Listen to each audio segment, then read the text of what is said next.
He changed his college application to follow another girl, assuming I'd follow him like always. He was wrong. While he chased love, I chased the sky. And by the time he realized I was gone, I was already flying toward everything he said I'd never reach. The deadline blinked at me in red on the computer screen. Final submission by 11:59 p.m. I triple-checked every section of my college application, my hands trembling slightly as I hovered over the submit button. Everything was perfect. GPA, essay test scores, and the major I'd been dreaming of since I was old enough to understand what my father had died for, aerospace engineering at Harbin Institute of Technology. I clicked submit. A breath left my chest that I hadn't even realized I was holding. For a moment I let myself feel proud. After all the late nights, the mock exams, the isolated weekends locked in study marathons while everyone else was out living, this was it. The first real step toward the sky I'd promised myself. The one my dad had reached for before it took him away. And for so long I thought I'd be taking that step with someone else. But that belief shattered, quietly, unexpectedly, just minutes later. I was walking past the senior study room ready to head home when I heard Brandon's voice. I stopped. It was instinct, like muscle memory. After all, for most of my life I'd been drawn to his voice like it was a compass pointing home. "She'll change hers," he was saying casually, like he was discussing the weather. "Maya always follows me. It's not a big deal." I blinked. Stopped walking. Someone laughed. "Didn't you two promise to apply to Harbin together like forever ago?" Brandon chuckled. "Yeah, back in middle school. But Sierra's nervous about going south alone, so I switched to Xiamen. She'll be more comfortable with someone she knows. And Maya? She has my login info. Once she sees I changed my app, she'll change hers too. She wouldn't want to be apart." My heart hit the floor. "She can't really live without me anyway," he added, a laugh laced under the words. The world tilted. It was that last line, the confident, thoughtless, condescending way he said it, that shattered me. And what gutted me even more? That he was right. He thought he was right. Because up until now I'd always followed him. From kindergarten to high school. From clubs to electives. From birthday parties to tutoring sessions. Brandon Ellis was the son I had revolved around for 18 years. And he never questioned it. He thought that bond gave him the right to make decisions for the both of us. I stepped back from the study room door, my legs suddenly unsteady. I wasn't supposed to hear that. He didn't even think it was necessary to tell me. The college application we'd dreamed of submitting together, the one we swore on in crumpled notebook paper and pinky promises, he had tossed aside like it meant nothing. Because a girl he knew for less than 2 years felt nervous. Me. The girl who stayed up with him the night before the physics exam, who let him nap on her shoulder during midterms, who kissed him under the stars on her 18th birthday. I was now a guaranteed fallback. An afterthought. A predictable reaction. I don't remember walking home.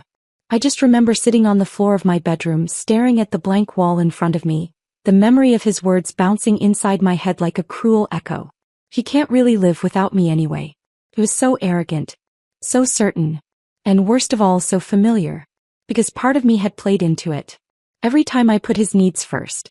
Every time I didn't speak up. Every time I told myself it's okay, I'll apply where he applies. It'll be fine.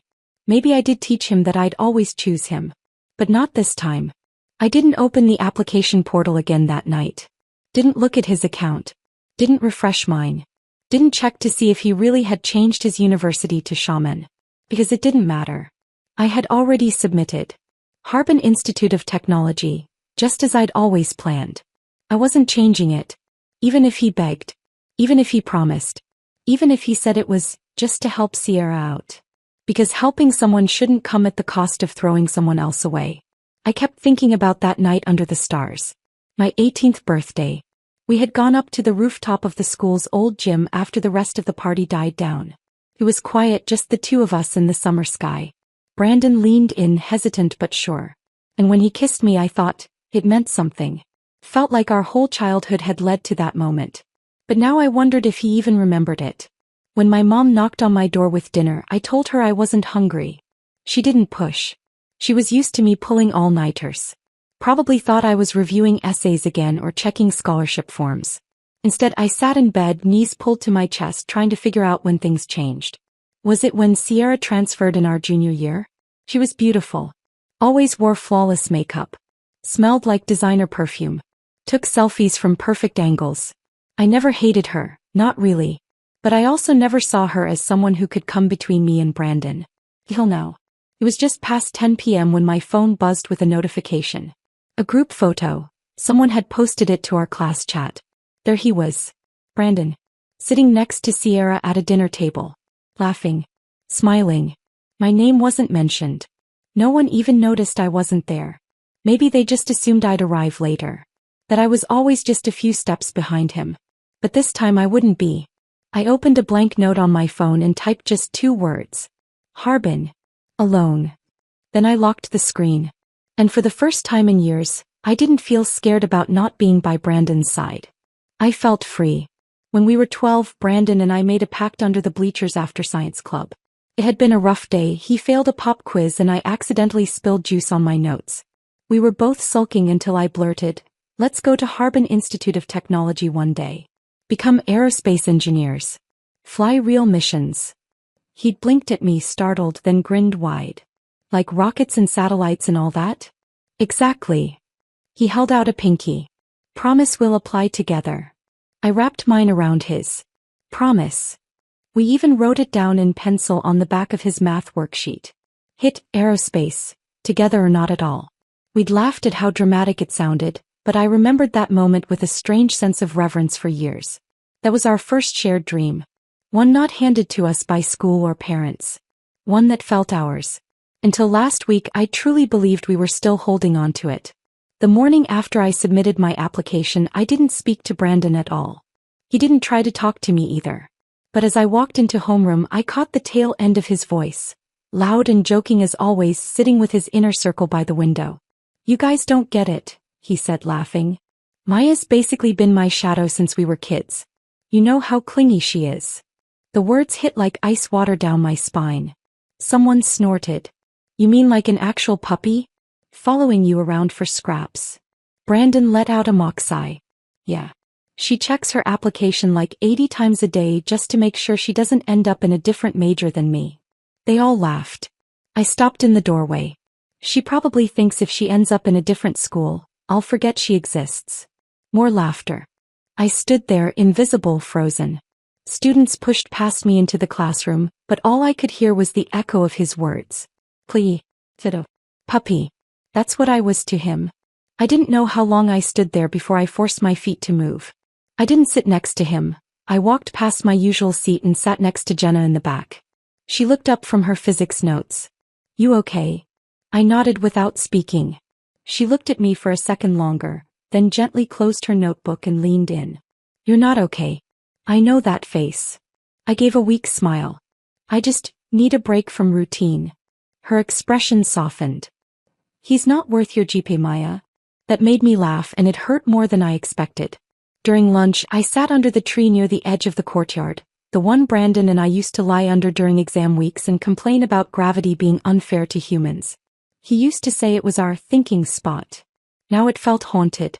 I pulled out the wrinkled math worksheet I had kept all these years, hidden in a compartment in my phone case. HIT, aerospace, together or not at all. I ran my thumb over the faded graphite. Apparently, not at all was the option he'd picked. That afternoon, our homeroom teacher called for a short meeting to give final reminders about college applications. The classroom buzzed with excitement. Laptops were out, last-minute panics over spelling errors, program codes, recommendation letters. I didn't open mine. Mine was already done. Instead, I watched Brandon out of the corner of my eye.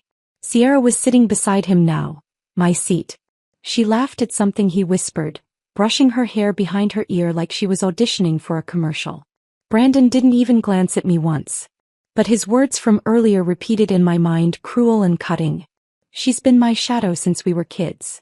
So clingy. Had he always thought of me like that? Even when he leaned on me for notes? Even when he stayed on the phone with me past midnight the week of his parents' divorce? Was I really just a habit he'd outgrown? I looked away, my stomach turning. After class I was packing my things when something cold tapped the top of my head. I turned, startled. Brandon was standing there holding a pudding cup, the exact kind he always bribed me with whenever he was in trouble. "Maya, come outside for a second?" I turned back around and kept zipping my backpack. I'm talking to you, he said, gently tapping the cup against my head again. Don't make me beg. I didn't respond.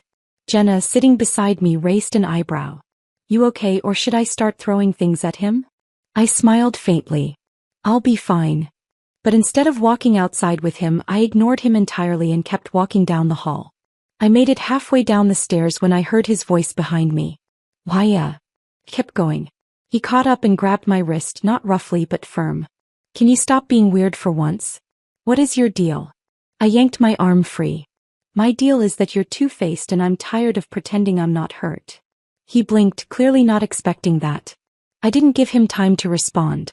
You really think I'm just some clingy shadow? Someone who can't live without you?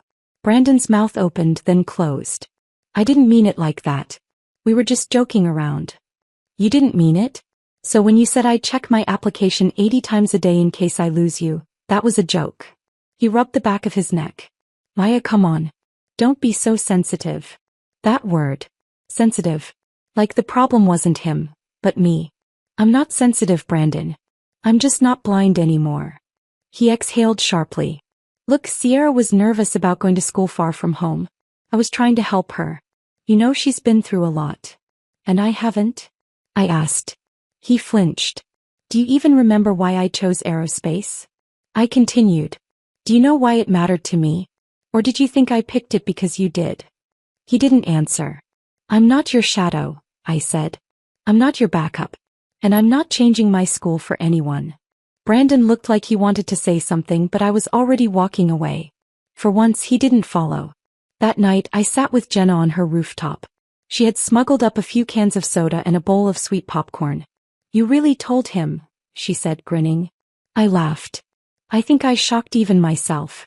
We watched the stars for a while, the air surprisingly warm for early spring. I always knew you'd go to Harbin, she said quietly. I glanced at her. You talk about space like it's not scary. Like you belong there. I smiled. Maybe I do. Brandon doesn't deserve someone who chases stars. Maybe he never did, I murmured. The next morning I woke up feeling lighter. Not healed. But clear. Brandon could call me clingy. A shadow. A puppy. Whatever made him feel less guilty for what he did. But I knew who I was. I wasn't someone who followed. I was someone who launched. And the next time he looked for me, I wouldn't be in his orbit anymore. The day dragged. I went through the motions. Classes, a club meeting, nodding through conversations I wasn't present for. My phone stayed on silent in my pocket, though I checked it more times than I care to admit. Brandon hadn't said a word since our hallway confrontation. I wasn't sure if I wanted him to. But that night, just before midnight, he finally called. A soft ring lit up my screen. Brandon Ellis. For a second, I stared at the name like it was a foreign language. My finger hovered. Then I tapped accept. Maya. His voice came through low and tired, but still with that same familiar lilt. Hey, you still awake? I didn't respond. He took that as a yes. I wanted to talk. I know I messed up. He let out a soft sigh. I changed my application. It wasn't supposed to be a big deal, okay? Farah, she was scared. And I didn't want her to feel alone. Of course. I stayed quiet. But, he hesitated, I thought maybe if you saw I changed it, you'd come too. I mean, shaman's not bad. And if we're together, it doesn't really matter where, right? My stomach twisted. He was saying all the things I wanted to hear, but the timing was all wrong. I figured you'd be mad, he continued, so I didn't say anything at first. I was just trying to make things easier. For who? I asked, my voice flat. There was a pause. For both of us. I exhaled, quiet and sharp. Come on, Maya, he said softly. Don't be like this. Just think about it, okay? You hate the cold anyway. Harbin will be brutal. You'll get frostbite walking to class and I won't be there to warm you up. A laugh tried to escape his voice, like we were still teasing each other on our way to chemistry class. I'll come with you to Shaman during orientation, he added. We can still go to the beach. Take those dumb seaside photos you always wanted. He was trying to soften the blow. Trying to make it sound like he changed his plans for me. But I wasn't stupid. I'd heard the truth.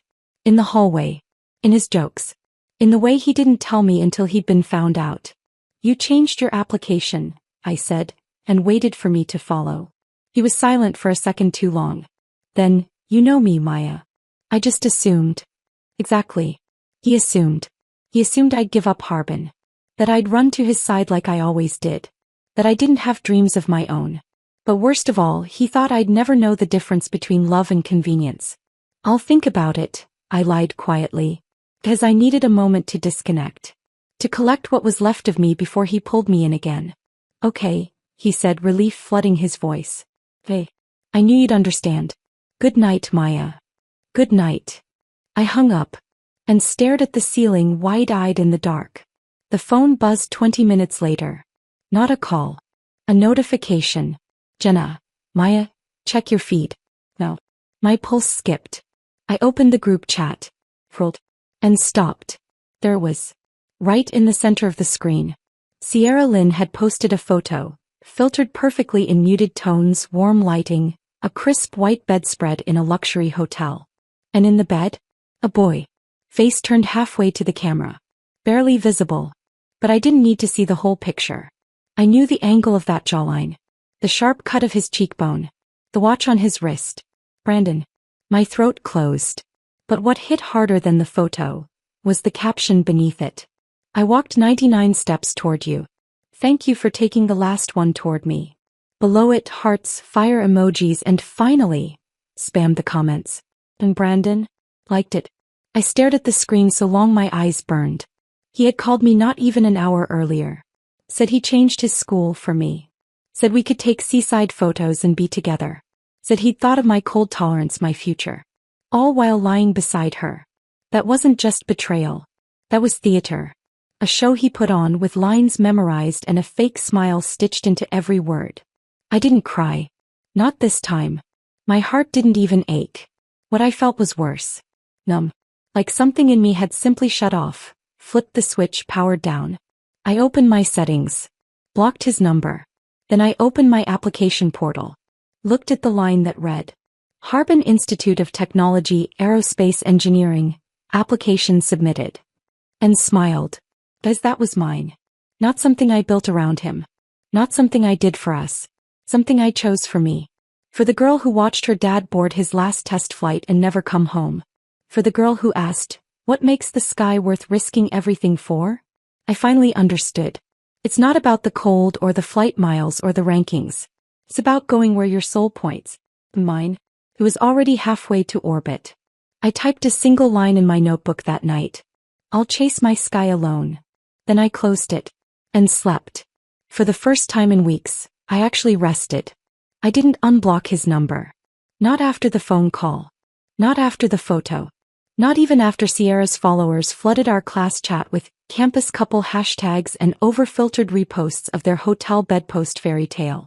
I didn't need closure from Brandon Ellis. But he didn't get the message. 3 days passed. 3 days of side glances in the hallway. Of classmates whispering behind cupped palms. Of Sierra pretending to look regretful whenever I passed her in the courtyard.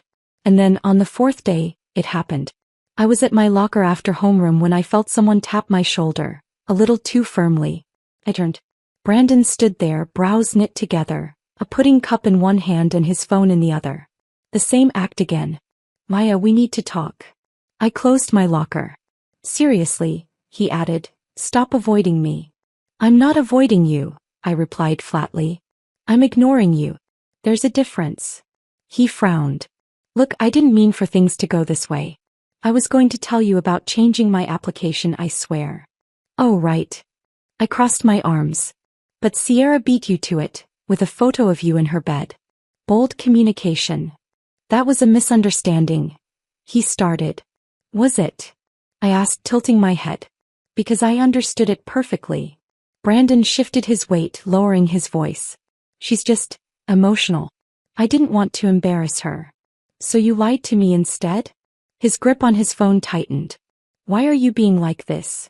Like what? I snapped. Like someone who just realized the guy she trusted for 18 years doesn't actually care about her unless it makes him look good?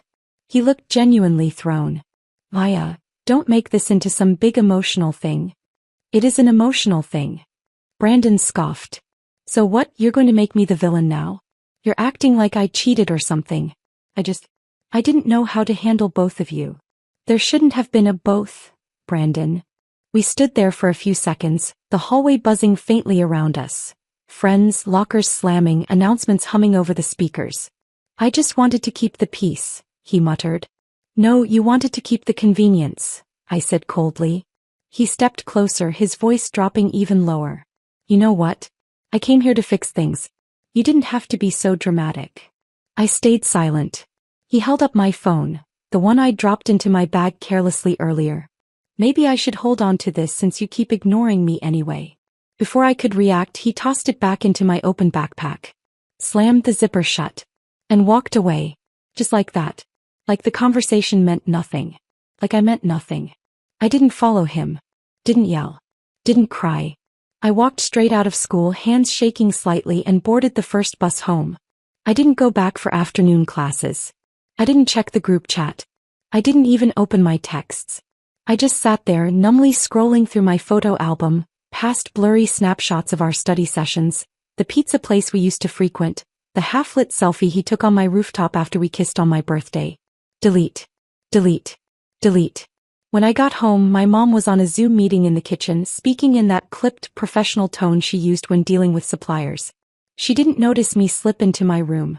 I sat on the floor, cross-legged, and stared at my ceiling. Maybe I'd been angry. Maybe I still was. But mostly I was tired. Tired of feeling small. Tired of waiting. Tired of letting someone else's choices dictate the arc of my story. I picked up my phone and searched for something I never expected to type. Flights to Hainan. One way. There was one that night. A seat left. Discounted. Without hesitating, I booked it. Didn't even blink. By the time my mom came to check on me, I was already halfway packed. Are you going somewhere? She asked, standing in my doorway. I need a break, I said quietly. Just a short one. I'm going to stay with Aunt Rachel in Hainan. Her eyebrows rose. Alone. She already said yes, I added quickly. And it's the rainy season, so there won't be any tourist crowds. My mom paused. She looked at me for a long time, probably trying to decipher whether this was rebellion or heartbreak. Maybe it was both. You're not running away from something, are you? She asked softly. No, I said. I'm running towards something. She didn't ask what. She just gave me a small nod. Send me your arrival info. On the way to the airport, I leaned my head against the cab window, the city lights blurring into streaks of neon. I thought about Brandon's face as he walked away earlier. Not guilt. Not sorrow. Just frustration. Like I had made things inconvenient for him by having emotions. And Sierra, always knowing when to show up, always knowing just what to say. I wasn't playing that game anymore. They could keep their performance. I was choosing silence. Distance. Peace. I landed in Sonia at midnight. The air smelled different there, humid, salt-touched, heavy with hibiscus. My aunt picked me up at the terminal, her bright scarf fluttering as she waved. Vacation face on, soldier, she joked, hugging me hard. You're not here to cry over boys. You're here for sun, sea, and shrimp skewers. I laughed, and it felt like exhaling for the first time in days. Her villa sat right on the beach. Waves crashed softly against the shore just steps away from her balcony. That first night I fell asleep to the sound of water and woke to the sound of seagulls. And in between something shifted in me. Not healed. Not fixed. But starting. On day 3, while grilling seafood under the stars with my cousin and her friends, I found myself smiling for real. The kind that makes your cheeks ache. I took a photo and posted it to my story. Caption. Midnight indulgence. Healing one grilled shrimp at a time. The notifications poured in. Jenna.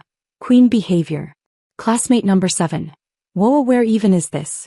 Leah. Invite me now or I'll file a formal complaint. No one mentioned Brandon. Thank God. That night I opened a fresh notebook and wrote across the first page. If 21 days can build a habit, maybe they can break one too. 21 days. That's all I'd give myself. 21 days to detox from him. From what we were. From who I used to be when I was just Brandon's shadow.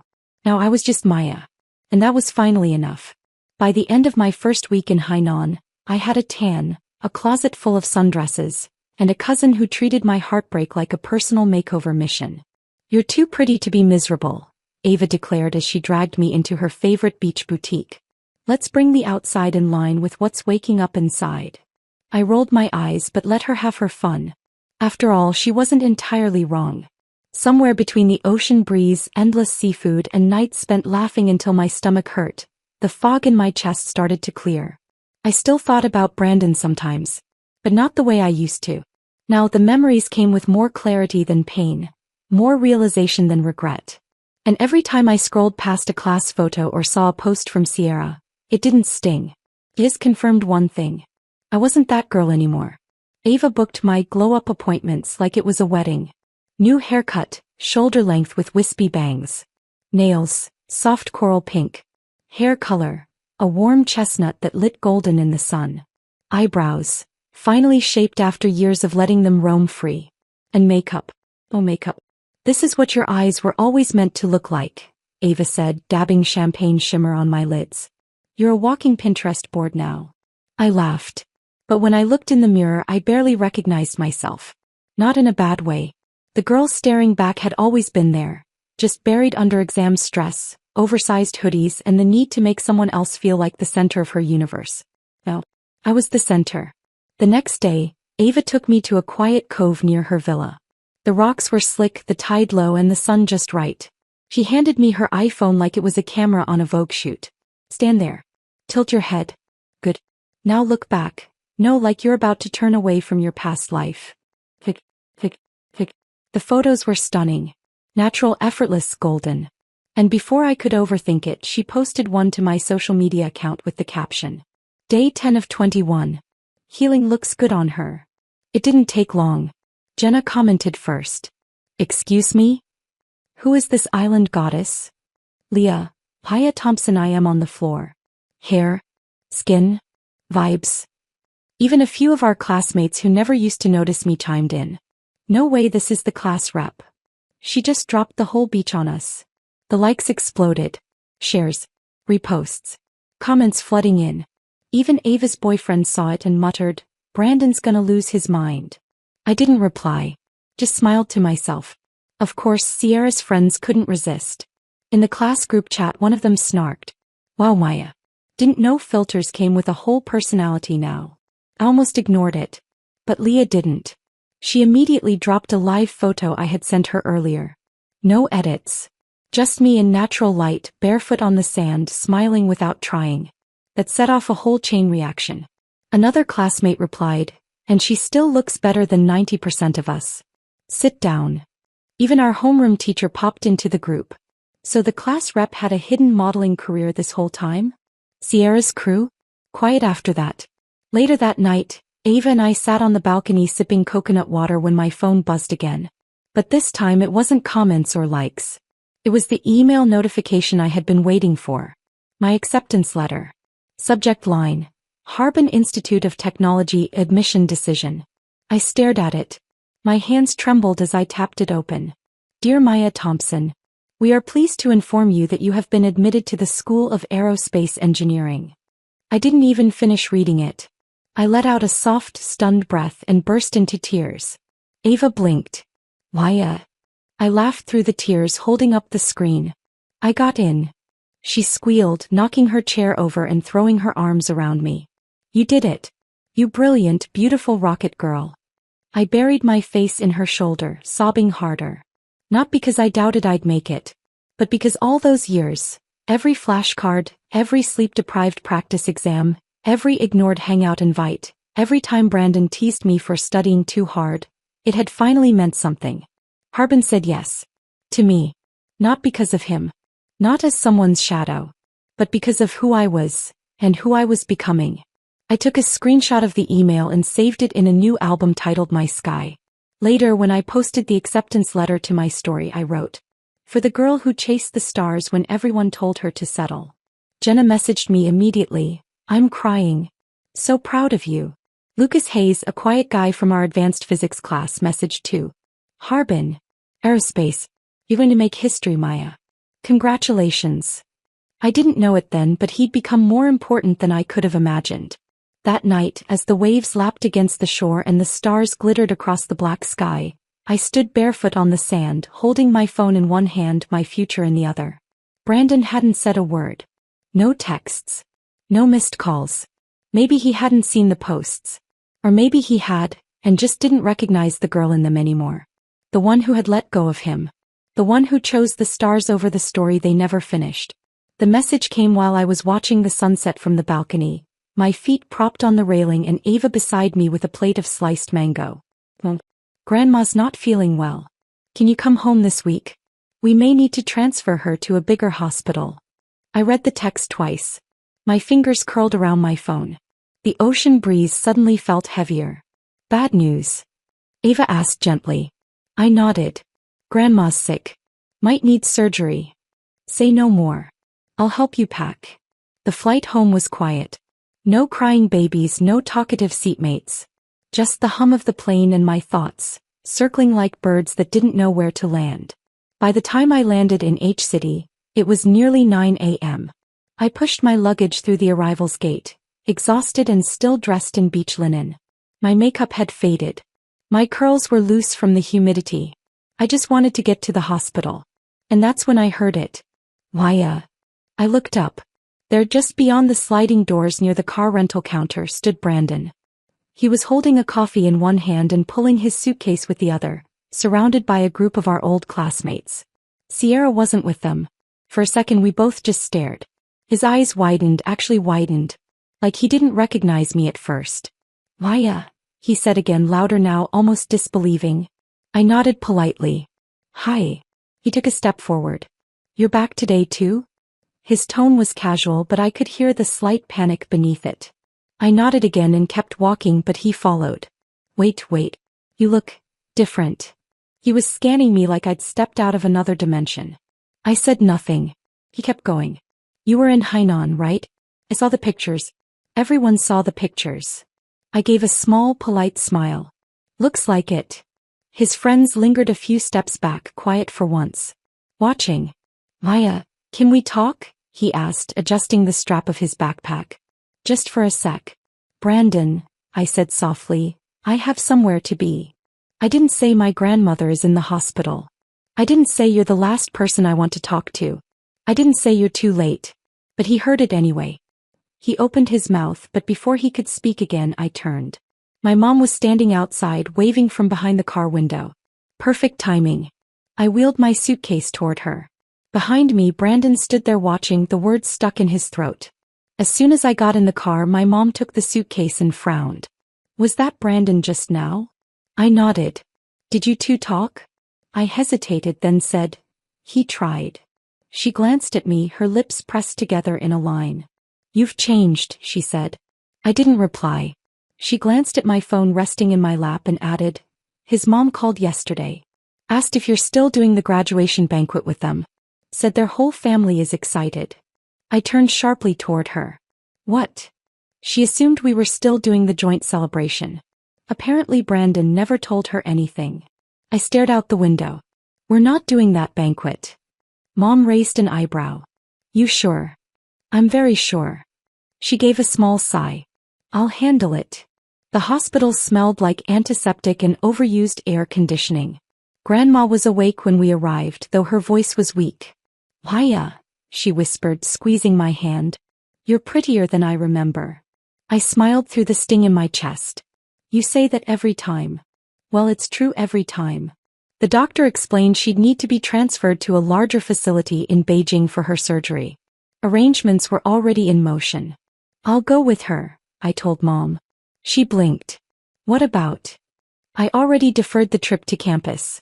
School can wait. This can't. She didn't argue. Not this time. 2 days later we flew to Beijing. I didn't tell anyone. Not Jenna, not Leah, not even Lucas. Brandon tried to call once, through a mutual friend's number. I blocked it. And when his mom finally called mine again, cheerful as ever, she got a very different version of us than she remembered. Hi, Mrs. Thompson. I've been meaning to call. Just checking if Maya's available to come by the house soon? We're setting up the decorations for the graduation dinner and... My mom's voice was calm but firm. I'm sorry. Maya won't be attending. Pause. Oh, is she out of town? Yes. Her grandmother's health is serious and we've made arrangements for treatment in Beijing. Another pause. Oh dear. That's unfortunate. But maybe after the surgery. My work schedule is tight, my mother interrupted smoothly, and Maya's preparing for college. It's best we keep it small this year. Well, I'll let Brandon know. He'll be disappointed. My mom offered a polite chuckle. Tell him not to wait up. That night in the hotel, I sat beside Grandma's bed while she dozed off after her evening meds. I opened my phone, scrolled through my photo gallery. There was a time Brandon's face had been everywhere. No, I had to swipe several times before he even appeared. And when I did pause on an old photo of us, sitting under our favorite tree sophomore year sharing a notebook and fries, I didn't feel pain anymore. Just distance. Not the kind that comes from miles. The kind that comes from growth. Grandma's surgery was scheduled for early morning. I stayed with her overnight in the hospital room, curled up on the couch in the corner with my hoodie as a pillow. The night nurse dimmed the lights around 11 p.m. and offered me hot water for tea. I shook my head, too wired to sleep, too drained to think. But I wasn't scared. Not the way I used to be when life felt like it could crack open beneath me if someone else pulled away. But this time I felt steady. Because I wasn't waiting on anyone. I wasn't following anyone's shadow. And no matter what happened tomorrow, I knew who I was waking up as. The next day the surgery went well. Grandma's doctor smiled when he emerged from the operating room. Everything went smoothly. She'll recover well. You brought her in just in time. I wanted to cry. Instead, I let out a long breath and sat down for the first time in hours. While waiting for her to wake up in post-op, I checked my phone. Missed call. Caller ID Mrs. Ellis. I stared at it for a while. Then another message came through, this time a text. Hi Maya, sorry to bother you. Could you call when you have a moment? It's about Brandon. I didn't want to respond. But curiosity clawed at me. Not hope. Just that sick kind of instinct you can't unlearn overnight. I stepped outside into the hospital courtyard and called her back. She picked up on the first ring. Maya, thank you for calling. I hope your grandmother's surgery went well. It did. She's recovering now. That's a relief, she said with genuine warmth. Then her tone shifted. I wanted to talk to you about something. It's about Brandon. I said nothing. She took that as permission to continue. He's not doing well. I waited. He hasn't been eating much. He's barely left his room since the banquet. Skipped 2 meetings with his father's company. And she sighed. Yesterday he told us he wants to drop out and retake the college entrance exam. He said he's going to apply to Harbin. I blinked. I thought maybe you could talk to him? You're the only one he listens to. My silence stretched. Maya? She prompted. Finally I said it. Come. Final. Tell him not to. She faltered. What? Tell Brandon not to retake the exam. I won't wait.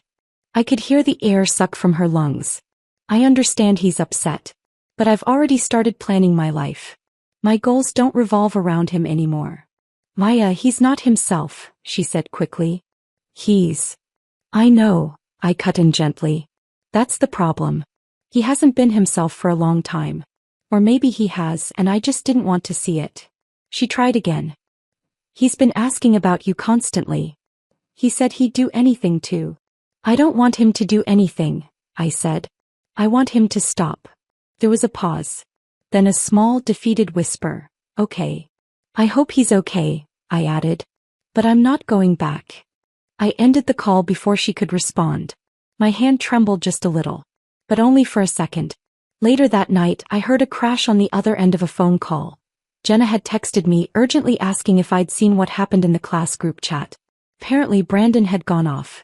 He'd posted a long, emotionally chaotic message about people who forget you overnight, about loyalty, betrayal, and how no one's irreplaceable. Then he'd deleted it, left the chat, blocked at least 3 people who tried to comment, and vanished. The next week Lucas messaged me. Did you hear? Brandon dropped out of the internship program. His dad pulled him from the company rotation. They say he won't come back to school until winter. I read the message once, then again, but didn't reply. Instead, I shut my phone and opened my Harbin prep materials. My dorm assignment had arrived. My schedule was mapped out. Orientation week was coming. So was a future I had built from the ground up. No more guesses. No more waiting. The day I left Beijing and returned to H-City, Mom was waiting with a fully packed suitcase. I organized everything for your move-in, she said, zipping it shut. You'll be the best-dressed girl on campus. I laughed. You're really trying to upgrade my reputation. She winked. No daughter of mine is showing up in wrinkled science fair shirts. We drove in peaceful silence for a while. Then she added, by the way, his mom called again. I didn't ask who. You already know what I told her, I replied. Just checking, she said, eyes steady on the road. Proud of you. I leaned my head against the window and whispered, I'm proud of me too. That night I stood in my room one last time. I looked around at the walls that had held my childhood. The shelf where I used to line up model planes. The desk where Brandon once helped me build a paper satellite for a school project. I smiled softly. Not sad. Just ready. If you had told me a year ago that I'd be walking the halls of Harbin Institute of Technology with a confidence I didn't have to fake, I would have laughed. But here I was. Dorm 4B, 3rd floor. Room 318. The first thing I noticed was the view. Wide windows looking out over the courtyard, trees swaying gently in the breeze, and students darting between orientation booths below like they were chasing gravity itself. Perfect launch point, I murmured, dragging my suitcase inside. Launch point, said a voice from the top bunk. You a space nerd? I looked up and met a pair of playful almond-shaped eyes and a ponytail tied with a neon scrunchie. I guess you could say that, I said with a smile. Aerospace engineering. No way. He jumped down. Me too. I'm Jia Lin, official caffeine addict, class clown, and proud daughter of two overachieving engineers who think I'm their retirement plan. I laughed, instantly liking her. Maya Thompson. And don't worry, my mom cried when I picked aerospace instead of medicine. Guess we're both disappointments, she grinned. That first week was a whirlwind. Campus tours, safety briefings, lecture introductions. Jia and I clung to each other like two satellites in sync. We met Yuki, our floor neighbor who played the violin at night like we were living in a period drama, and Ning, our sarcastic RA who once threatened to vacuum a sleep-talking roommate. By day 5 I had a nickname, Rocket Girl. By day 7 I had a new favorite routine. Morning walks to the main observatory where I'd sit alone with my coffee and sketch aircraft ideas in my journal. No texts from Brandon. No calls from his mom. Just silence. The kind I used to fear. Now I welcomed it. One afternoon after orientation seminars, Jia burst into our room holding a bright red envelope. Oh Maya, she said, wiggling her brows. You've got mail. What? I took the envelope, confused. It was addressed to me by hand. Neat, sharp lettering. No name, I muttered. Love letter, Jia said smugly, throwing herself on her bed. Calling it now. I opened it cautiously. Inside was a simple white card. They say engineers don't write poetry. But I've studied your symmetry. And I respectfully disagree. I blinked. Underneath the verse, in small letters. LH. LH. I said aloud. Jia sat up. Wait, could that be Lucas Hayes? I frowned. From orientation group C? She nodded furiously. He's in our thermodynamics section. Wears those glasses like he walked out of a K-drama. Remember? The one who asked about satellite propulsion during lunch. He'd been quiet. Polite. Always scribbling notes or helping people find the right classrooms. I remembered catching him looking at me once or twice, but I thought I imagined it. Apparently not. 2 days later, I found another envelope in my locker. Your laughter travels faster than light. Through corridors, coffee shops, satellite flights. If space had a heart, I think it'd beat like yours. No signature this time. Just a tiny doodle of a rocket ship in the corner. I didn't tell Jia about the second one. But I kept it. The third letter came the day we received our first project assignments. It was folded into my notebook after class. 3 letters. 1 hope. Would you like to grab coffee with me? LH. This time I didn't hesitate. We met at the campus cafe after our propulsion systems lecture. Lucas arrived 5 minutes early, hair tousled, notebook in one hand, nervous smile already in place. Hi, he said when I walked in. You're brave, I said sitting down. Poetry and equations? He laughed softly. I figured if I failed the experiment, at least I'd do it memorably. I liked that. No pressure. No performance. Just a boy who watched the stars for the same reasons I did, because they were quiet, far, and full of potential. Our coffee turned into a walk. Our walk turned into a ritual. By the second week we were study buddies. By the third we shared playlists, formulas, and thoughts about failure. He never asked about my past. He just showed up. Every time. Meanwhile, the group chat back home had started whispering. Apparently, Brandon had found out. It started with a message from Leah. Brace yourself. Brandon just asked if you changed your application last minute. I told him nope. She's been planning Harbin since she was 12. He looked like someone punched him in the chest. Later that evening, I got a message from Jenna. He's spiraling. Told everyone you betrayed some pact. Said you never told him you were serious about applying to Harbin. I didn't respond. But I laughed. Because if that wasn't the most Brandon thing to say, accusing me of betrayal when he was the one who switched paths and assumed I'd follow. I never changed. He just never paid attention. A week later, Lucas and I were walking past the astronomy building when he turned to me and asked, "Did you always know you'd end up here?" I looked up at the sky, a soft gray canvas ready to be rewritten. "No," I said. "But I always knew where I wanted to go." "And now that you're here?" I smiled. "How I'm claiming it." He nodded. "I'm glad I found you on this campus. That made my heart do something unfamiliar, but welcome. It wasn't fireworks. It wasn't chaos. It was quiet certainty." That night as I lay in bed, I reread Lucas's first letter and tucked it into my notebook beside the Harbin acceptance email. I used to keep a photo of Brandon there. Funny how things change. I was walking out of the research lab, the autumn wind threading through my jacket when I saw him. Brandon. Standing in front of the main gate of Harbin Institute of Technology. As if he belonged there. As if the months in between hadn't happened. As if he could just show up. For a second I stood frozen on the steps. He hadn't changed much. Same tousled hair, same varsity-style jacket, same way of stuffing his hands into his pockets when nervous. But I had. And that made all the difference. He saw me before I could turn around. "Maya," he called out, his voice too familiar for the stranger he'd become. I considered walking away. I really did. But something in me, maybe the version of me that once begged for closure, stopped. So I walked toward him. Fully. Calmly. Not because I wanted to, but because I needed to finish what he never let me finish. "Brandon," I said, voice cool. "What are you doing here?" He looked like he hadn't prepared for that question. Or maybe he expected something softer.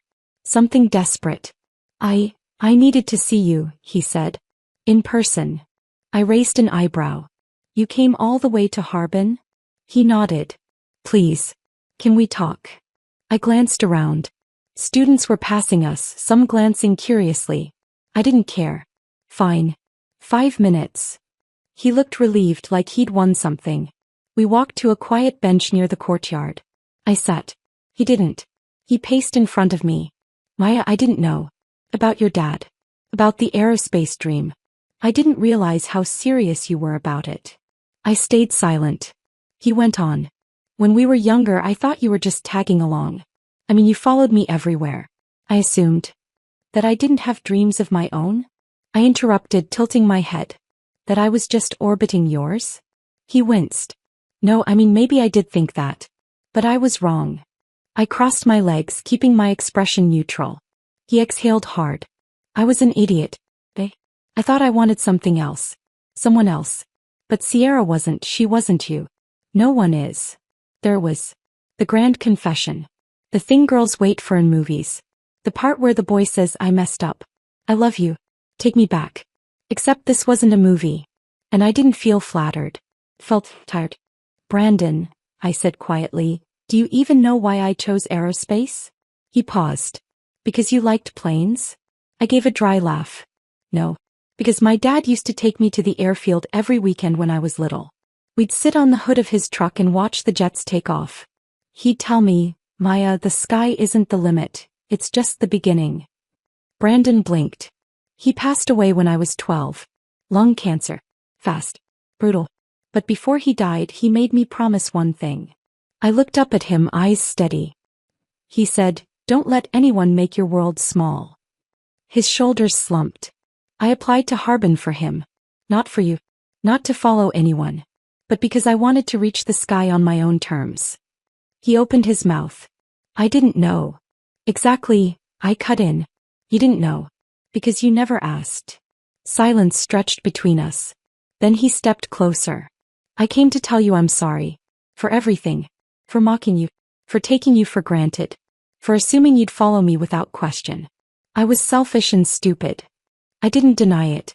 And I still love you. There was. I looked at him, this boy I once thought the world of. The one who used to hold my hand during exams. The one who used to kiss my forehead after every tutoring session. The one who left me behind without looking back, and now stood here thinking words could fix what actions broke. I'm happy you found your feelings, I said evenly. But I'm not your reward for figuring it out too late. His face fell. Maya, please. Just give me a chance to make it right. I shook my head. You had 1,000 chances. And you threw every single one away. He took a shaky breath. I thought you'd wait. I did, I said quietly. For too long. He looked like he wanted to argue. To plead. But I stood up. You don't get to rewrite my story, Brandon. You're not the hero in this one. You're just a chapter I've already turned. He reached for my hand. I stepped back. Goodbye, Brandon. Then I walked away. And for the first time I didn't look back. That night I told Jia everything. The letter, the visit, the apology. She listened without interrupting, then handed me a steaming mug of tea. Sounds like a guy who saw a rocket take off without him, she said. I smiled. Too bad he missed the countdown. Lucas didn't ask about Brandon. But when I told him anyway because I didn't want secrets between us, he just nodded. He didn't deserve you, he said softly. I leaned my head on his shoulder. I know. Some apologies are just noise. They come too late, say too little, and mean nothing. But knowing that meant everything. It started with flowers. A bouquet of white lilies left at the front desk of our dorm, wrapped in cellophane and tied with a crooked red ribbon. No note. Just my name written on the tag in messy handwriting I recognized instantly. I didn't take them upstairs. Instead, I handed them to the security guard and said, give these to someone who wants them. The next day was a plush astronaut toy. Then a box of chocolates. Then a handwritten letter. Maya, I know I was wrong. But I still believe in us. Please meet me. Just once. Let me say it properly. B. Jia found it taped to our door and rolled her eyes so hard I thought they might stay that way. He really doesn't get it, does he? Nope, I said, crumpling the note and tossing it into the recycling bin. But I do. That Friday it rained. Harbin didn't do soft drizzle or gentle mists. It poured heavy and fast like the sky was trying to drown something it couldn't hold in. I had just come back from an all-nighter in the propulsion lab and was halfway through removing my soaked shoes when Jia looked up from her bed, eyes wide.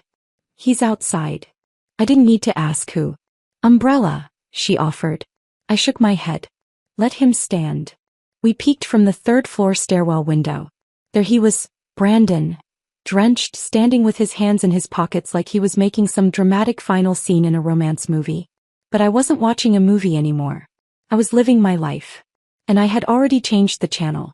That night, Lucas showed up with warm soup in one hand and a ridiculous pair of matching space-themed slippers in the other. You survived launch week, he said, nudging me with his elbow as I curled up next to him on the common room couch. Celebration time. I glanced at him, this boy who had loved me from the beginning without knowing everything, but still choosing me completely. He never demanded. Never pushed. Just stood beside me, quietly orbiting until I was ready to trust again. No. Now he was my gravity. I took the slippers and slipped them on. They're hideous, I said. You're welcome, he grinned. By spring the Brandon rumors faded. People said he transferred again, somewhere south. Others said he dropped out entirely. A few classmates still whispered his name when they saw me, but I didn't flinch anymore. I was too busy building rockets. Graduation came like a sunrise. My name echoed through the auditorium as I walked across the stage, my aerospace diploma in one hand and my flight systems badge in the other. The crowd cheered. Cameras flashed. But all I could think about was how light my chest felt. No ghosts. No what is. Just the hum of engines waiting to ignite. After the ceremony, I stood outside the observatory tower, the same one I used to visit in my first week on campus, when everything still felt unfamiliar. Lucas found me there as always. Big shot flight systems engineer, he said, holding out a wrapped box. Your first postgrad gift. I opened it carefully. Inside was a custom notebook with constellations etched into the cover. On the first page he'd written, "For the girl who never stopped looking up. May your sky always be yours." Tears burned behind my eyes, but I didn't let them fall. Instead, I leaned in and kissed him.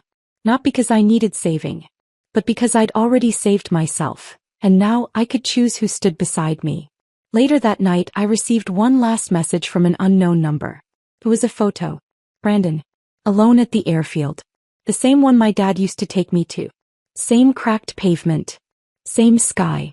Beneath it, 2 words, "I remember." I stared at it for a moment, then deleted it.